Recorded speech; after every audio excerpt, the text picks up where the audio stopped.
What's up, everybody? Welcome to another episode of Mavbytes. And today we have our very own Matthew Aguilar. And let's just jump right into it. For those of you that don't know, can you tell us, where did you attend school? Attended school in Pearsall High School, class of 2010. Cool. And how long have you lived in Pearsall? Lived in Pearsall all my life. Fun fact, though, I did live in Moore for the first 5 years. And then when my mom had my brother, we needed a bigger house, so we moved to Pearsall. But I've been going to school ever since in Pearsall. You said you graduated in 2010? Mm-hmm. 2010, cool. I don't know why I had to think about that. Yeah, you graduated in 2009. In 2009, yeah. So I guess I'll mention now, that means that you're the first person on Mavbytes that has been on the show that I went to school with. Oh, yeah. I think, yeah. Yeah, we are. Wow.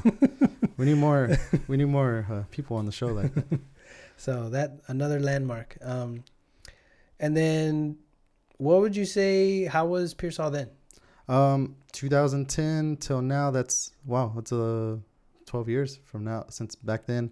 I would say that most of the things are similar to how they were back then. Not too much has changed in the past 10 to 12 years, but what I have seen more recently is a lot of more small businesses, a lot more community involvement. I know that I've seen some more constables do some events in town. I've seen local businesses. Firehouse Nutrition actually has a small town mixer going on, and that's been a recurring thing that's been happening on the weekends every month. And I've been to some of those, and those are really nice, and it gets the community together. And then I also know that I've seen on Facebook, there's a lady that goes by the name of Addie Snowcone, and she does a lot of events in Moore. So I've been seeing a lot of those type of things that have been shifting, sort of say, lately. But kind of from 12 years till now, it's very similar. That's just some of the differences that I've seen over the past couple of years. Yeah, there has been here lately. I agree. I've seen a lot of little pop-ups of little small businesses trying to network, and it's pretty neat. I wonder if this is like, I have the feeling it's kind of a preview of what's to come. There's a lot of motivation for local business right now. Mm-hmm. That's what I see. And what do you do for a living now? So I'm the technology director at Dilley ISD. So that's 15 miles south of here. And my job is pretty much just oversee all the technology aspects of the school district. I manage a team of 5 individuals, one of them being yourself. And I also have 2 businesses, Maverick Technology Services and MTS Detailing. And those are just my companies that I have. One's a technology company, and then the other one I wanted to branch out from technology and have a different source of income, and that one's washing cars mobily. Mm-hmm. And obviously we work together, so I spend a lot of time with you at work, but even I wonder, what I think a lot of the community members are wondering is, how do you balance work, business, and then you're also doing college? Correct.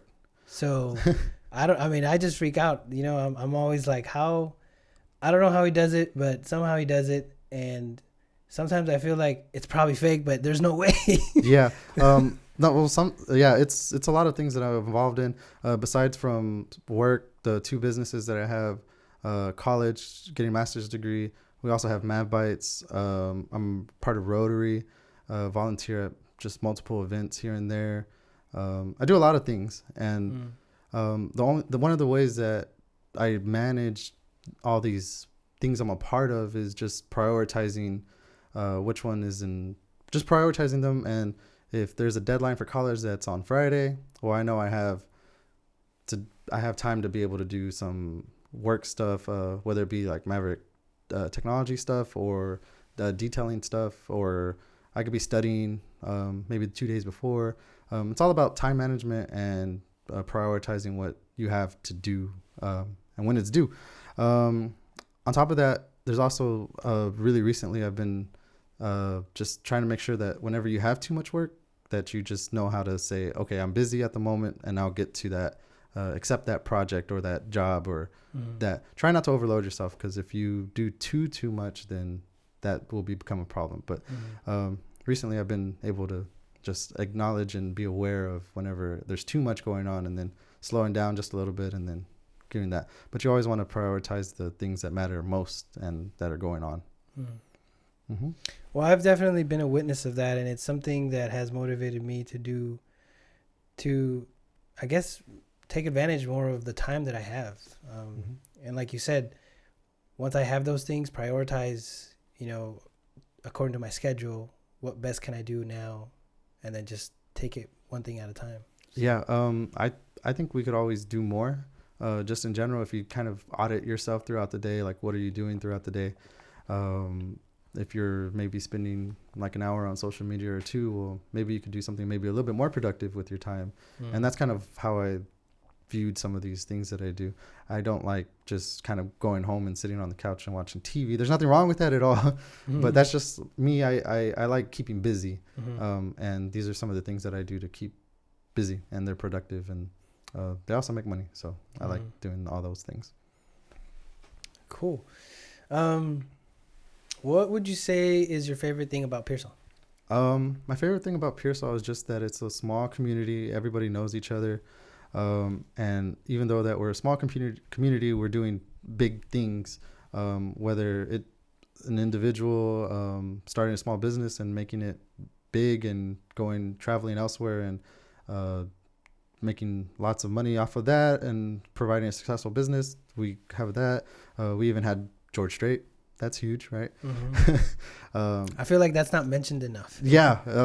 When I tell people that, they're like, "No, you're just kidding." No, I'm for real. Like he's in the yearbook and everything. We have all the proof. I saw him at Ace several times throughout my life. Yeah. So just because we're a small community doesn't mean we can't do big things. And that's just one of the things that I like about Pearsall is sometimes that's the opposite for people. Like they don't like Pearsall because it's too small, or they feel that everybody knows each other. But I think that's a positive, because they're able to during like natural disasters and things like that, they're able to help each other because they know each other.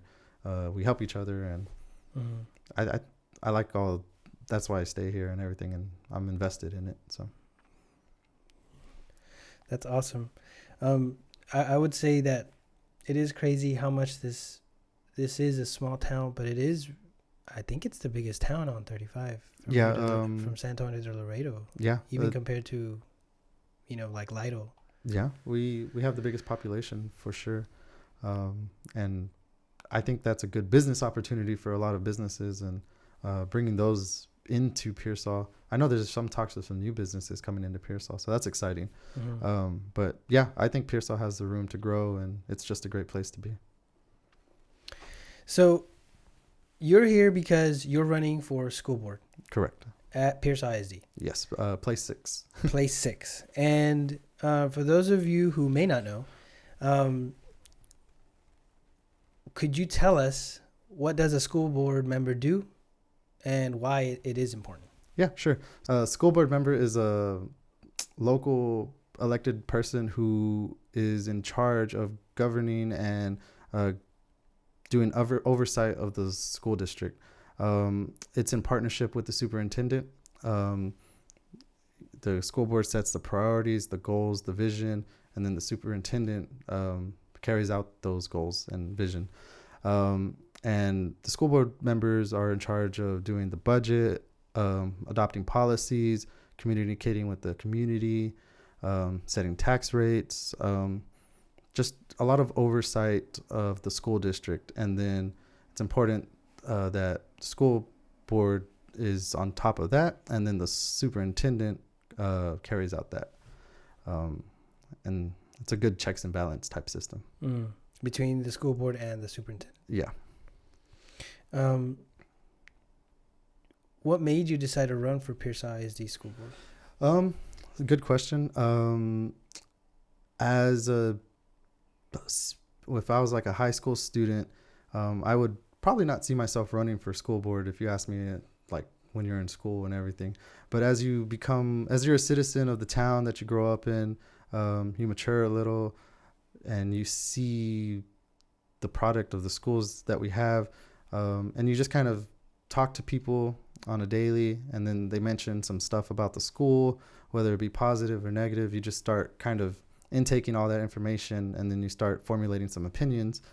And then more so within the past 3-4 years, I've been hearing maybe not so positive things about Pearsall ISD, and that really just kind of started kind of eating away at me a little bit, because I would start thinking about it and I'm like, well, Pearsall ISD is like my home, it's my town, it's our community.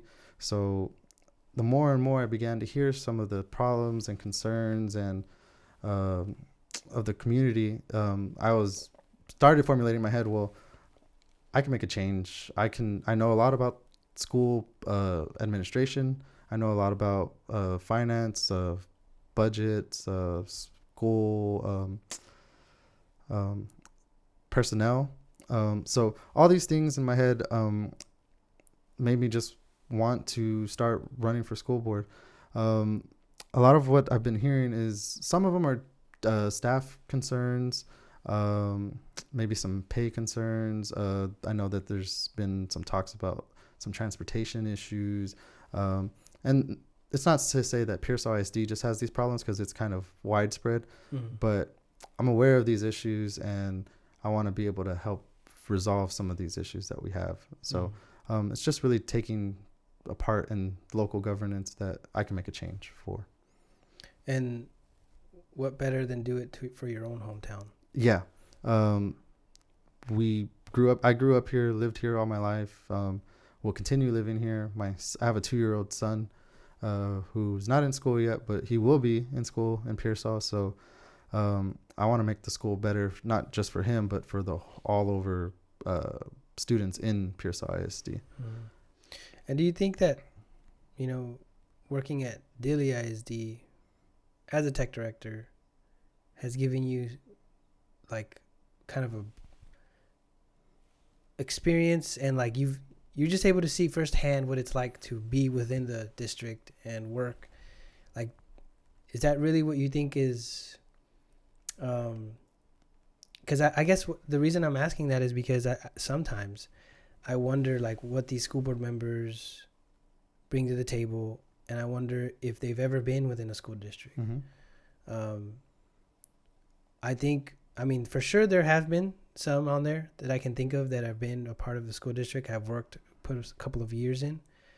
I can't think of an administrator though. I don't know that there's been someone that has been had or held some sort of leadership position within the school district.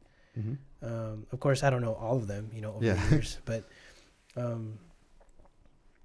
I mean, for sure, that's what I'm wondering right now. I think it's a really big advantage for someone to know about just school administration and to have worked for a school district for a significant amount of time. I would say that there's a slight difference between being a teacher and being an administrator. From a teacher, you understand the teaching aspect, what it's like in the teacher's shoes, on how to what they go through daily. But as an administrator who has been a teacher as well for 2 years, I was a teacher under DOI for 2 years. That allowed me to get a little bit of a glimpse of how a teacher, what they experience on a daily. But I've had 7 years of school leadership experience, and throughout those, I was able to learn more about finance, the budgeting, technology, how that works, grants, construction. We had 3 schools built, so very familiar with how that process ran. And if you're not a part of the school system and you try to become a school board member, you kind of have to learn about some of this stuff, and there's a little bit of a learning curve in order to get caught up and kind of understand some of these things. But I would say that it also is important that you don't have to be a part of like a school or anything like that to be a school board member. But it's a good differentiation of you have people from this work trait that are on school board members. They bring their own perspective, and then if you do have a school board member who has worked for a school, then I think that's beneficial as well. You get a well-rounded school board. A diverse school board. Yes. That's a good point. Mm-hmm. Your campaign signs read innovation, service, leadership. Why was it important for you to highlight these words? Yeah. So as I was making my signs, I wanted to highlight just 3 words that could pretty much describe me very simply. Innovation is a really big word for me because in general, I have an open mind. If someone comes up with an idea, I'm all for it if it makes sense. Very open to change, and I'm just full of ideas. So if something's not working, well, let's change it, let's fix it, let's go from there. But also, a lot of times you get people that say, well, why is this like this? Well, that's the way it's always been. And that statement just really eats away at me because, well, why does it have to be like that? We can do better.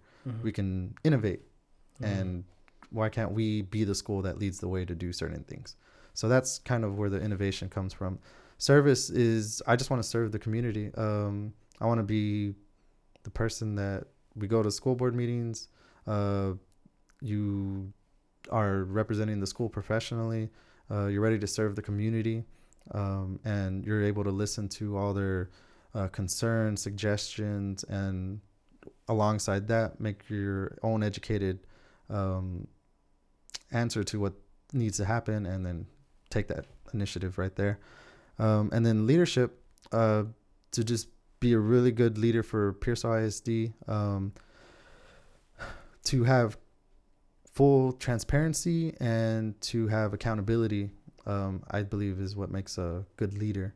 I want to be able to post and like on social media updates of what happened at the school board meeting, have live school board meetings. So if you're at home taking care of your kids and you want to be a part of the school board meeting, you're able to see the school board meeting without having to go. Because currently, when I go to the school board meetings, I'm the only community member that's actually there besides the school staff that's there currently. Yeah.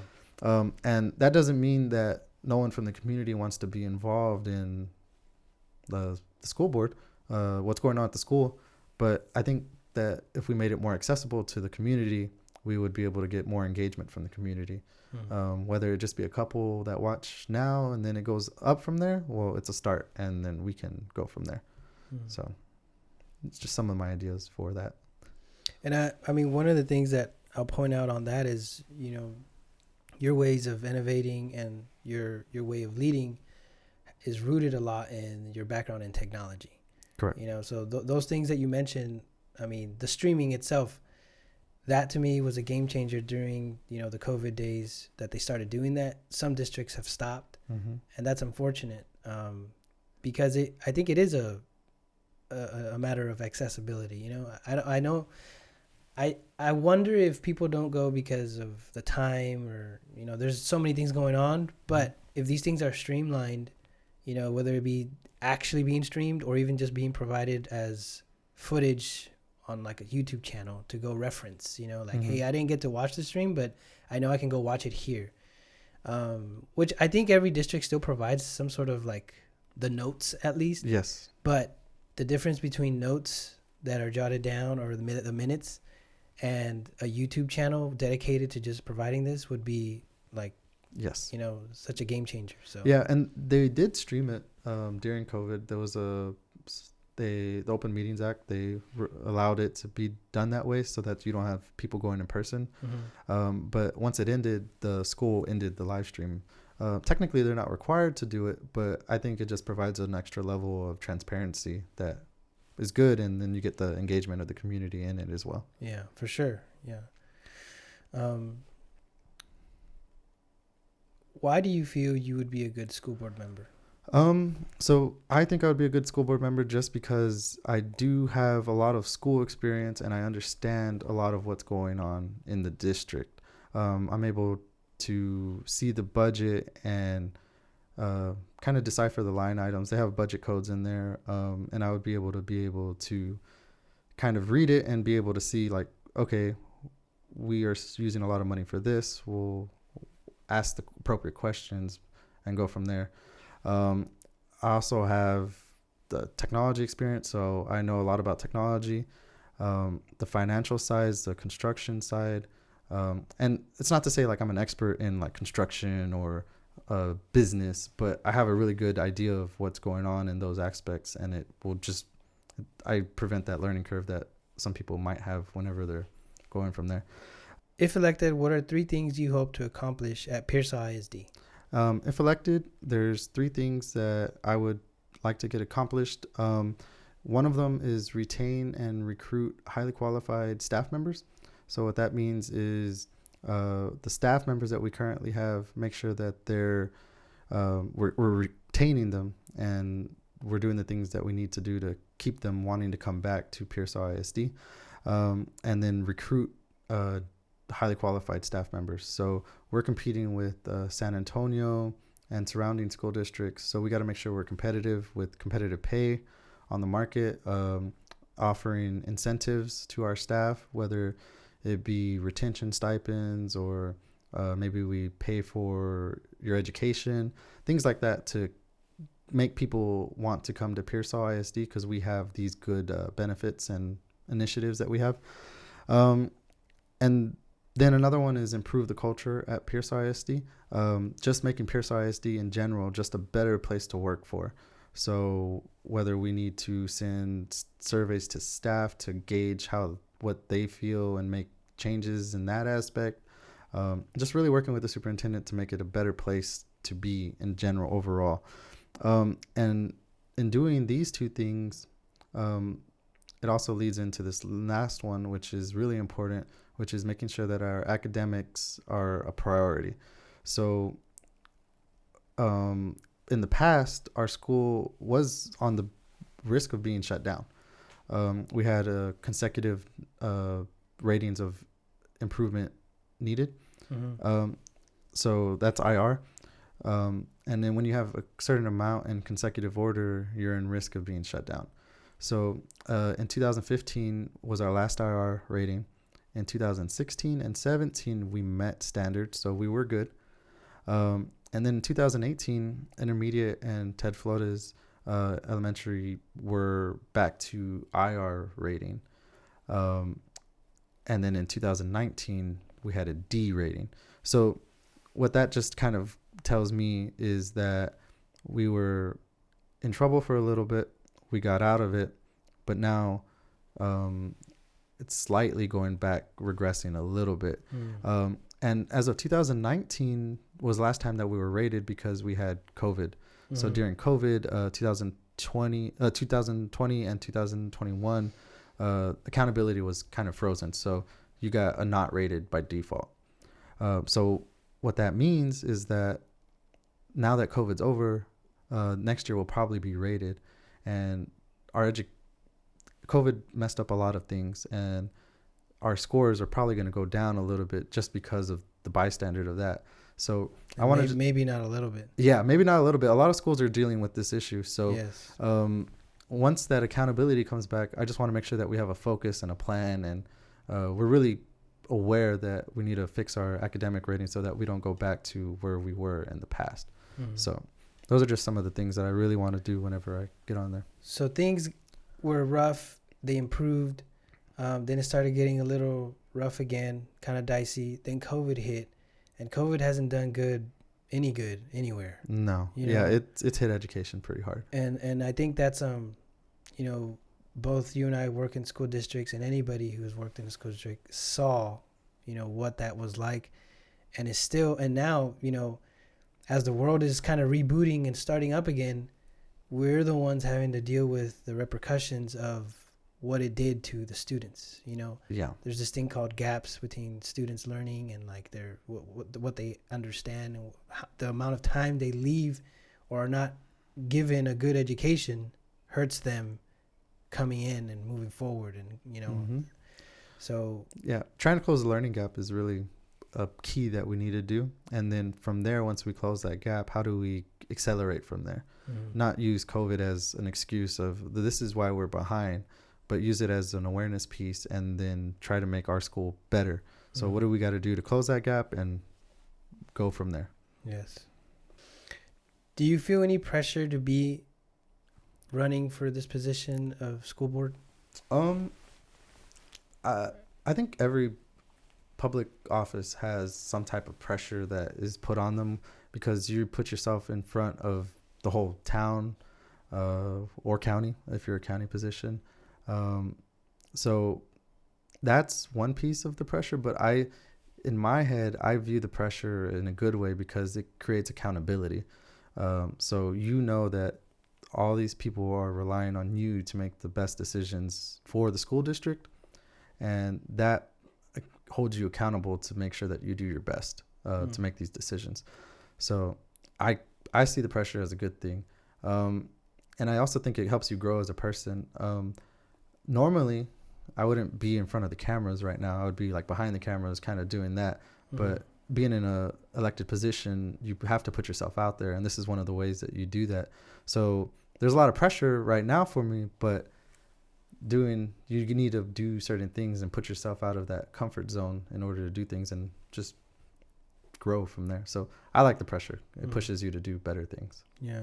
And as long as I've known you, you've always been one to be headstrong on, taking things on as they come. So this experience has been different though. Yeah. Because now, like you said, you're in front of the camera. So it's a little different.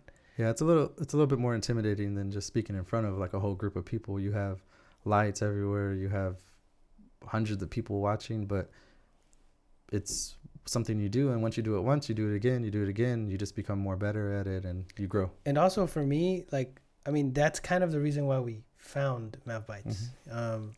It's a way to kind of give people a platform to help us get to know them, but also at the same time for them to express what they think is important, what the concerns are, how they can help. And it's authentic. It's one-on-one. It's for the community to see.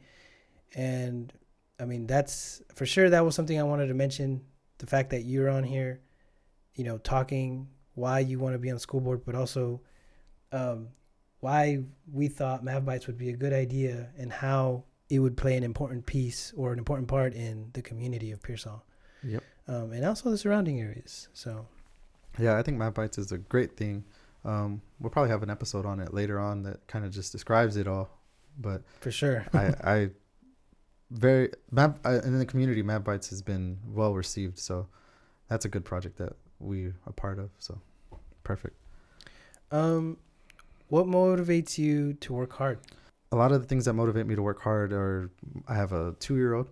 So what am I doing to make sure that he's like provided for, making sure he has someone to look up to, teach him, whether it be life, business, education, all that good stuff.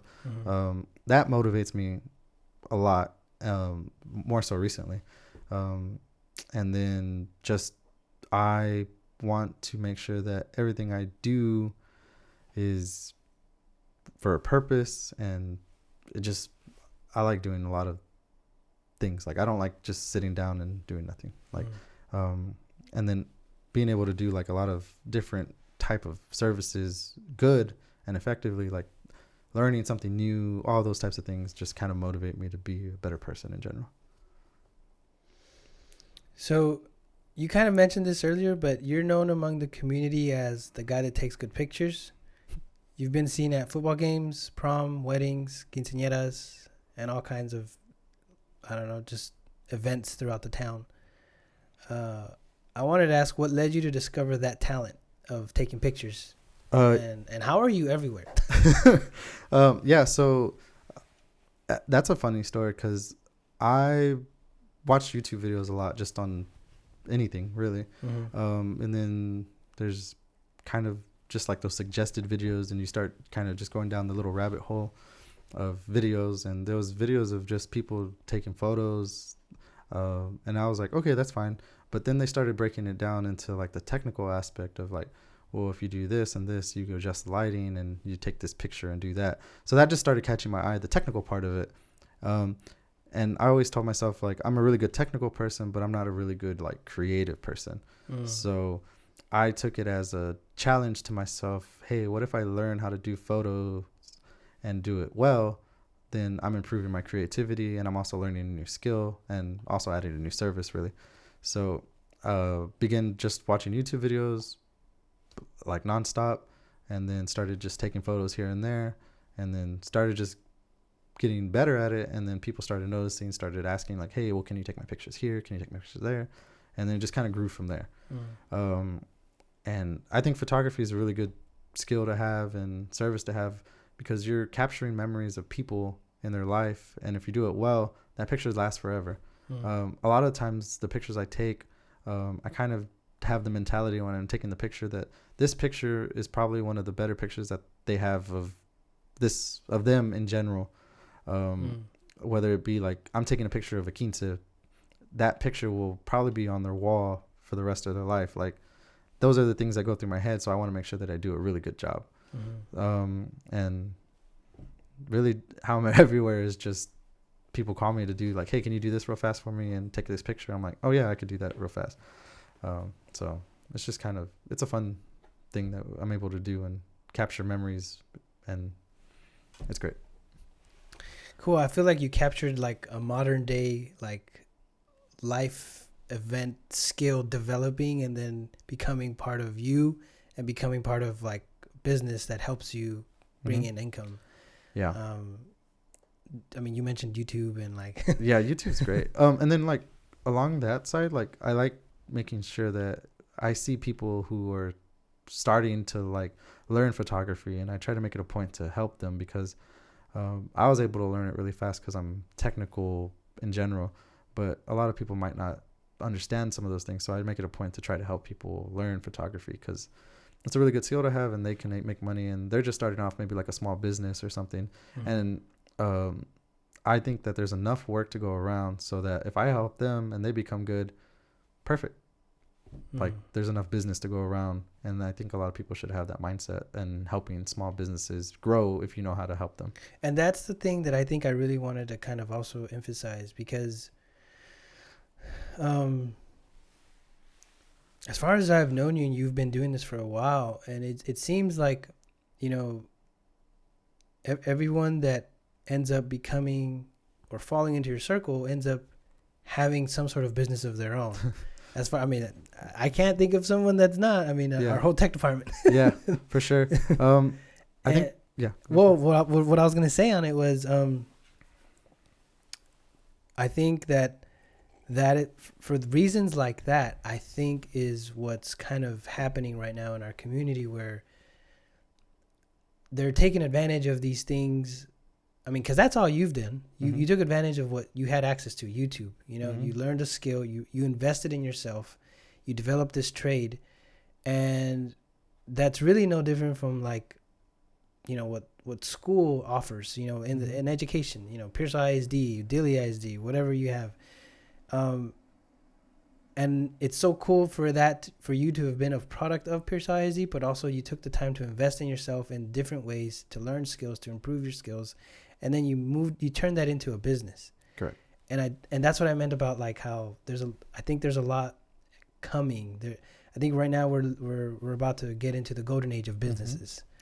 So yeah, I see a lot of, I think it has to do with social media as well. 'Cause, a lot of people are starting their business, they post it online, and then maybe some other people kind of see it and they're like, well, I have an idea. I want to do this. And then they get the inspiration they need to start a business. And all the small town mixers that are going on, tech making it a little bit easier. If you have like a Cricut machine, people are learning that and creating things. Like nowadays it's easy to start a business. You just really got to have the will and want and desire to, and you have all the tools available to you. There's YouTube, there's Google, there's your friends, there's the community. So there's no excuse not to if you want to. And you can make a market here, you know, our small Pearsall market, and then expand. Yeah. So, going back to Pearsall ISD, what is your overall perception of the district? Okay. So the perception of the district is that our school does a lot of good things. There's a lot of positives that go on with it. We have good teachers. We have good staff. We have good academics. We have a bond construction that's going on. So we have some new facilities and remodeling some facilities. We have a lot good going on. but we also have a lot of challenges that are going on, and there's concerns among staff members, community members, just different people that kind of have individually kind of came to me, explained some things, some situations, and I take all those in, and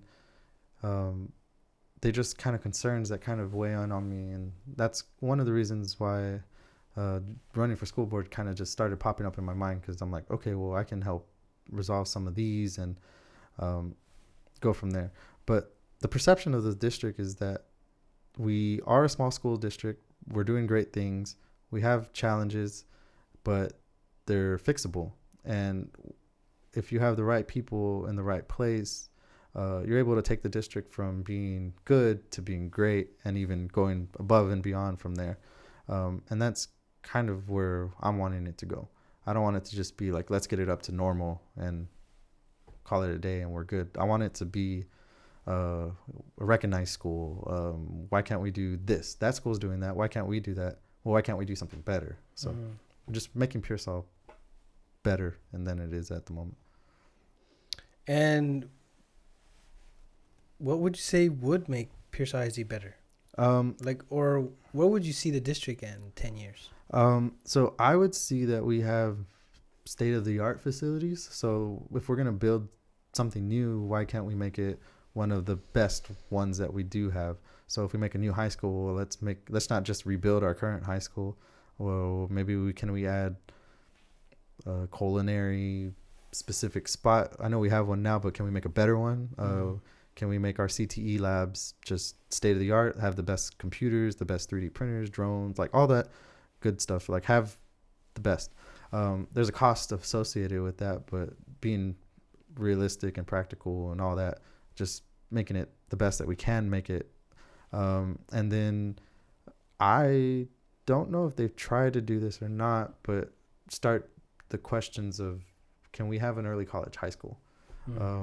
I know that Pearsall can graduate some students with the associate's degree, but the numbers are relatively low, and it's a little bit harder to do that. The student really has to be the one to want it and do the work to get it. But if we had an early college high school, the student would be enrolled while they're taking high school classes and college classes, and throughout their high school career, we could graduate a lot of students with an associate's degree. So I would like to see that in 10 years. I would like my son to go to high school in Pearsall High School and graduate with an associate's degree. I think that would be great. Wow. Yeah, that'd be awesome. So this interview is pretty much coming to a close, and what would you like to say to the people of Pearsall? Yeah. So I would say that we do have early voting going on April 25th through May 3rd, 8 o'clock a.m. to 5 o'clock. And on April 30th is the day that you have from 7 a.m. to 7 p.m. to go vote. So make sure to go vote then. May 7th is voting day, and that's from 7 to 7 p.m. And I just really want to say that whether you vote for me or you vote for someone else, just to make sure that you vote and make sure that you're voting for that person because you believe that person is the best person for the job. I think there's sometimes a mentality of, well, my vote doesn't matter. But realistically, there's a lot of votes locally where if a couple more people, like within 10 people, or and even one person would have voted, the election would have gone a totally different way. So your vote matters. You need to make sure to go vote. I'm asking for your vote, but I overall just want to make sure that you participate in the decision to who runs, whether it be who's elected to school board or who's elected to city council, that you make that you're a part of that decision and you are making your voice heard in the community. Definitely. I think that's one of the goals that we share at Mavbytes, to kind of help, the participation of community members to vote. That it's dangerously low compared to how many people live here. Yes. So the amount of registered voters compared to the people that actually go out and vote, there's a big gap in between there. Yeah. So if we could just close that a little, now you're making a more informed decision for the community. And that's overall what we're striving for. Well, I think that's it. Thank you so much for your time, Matt. Thank you.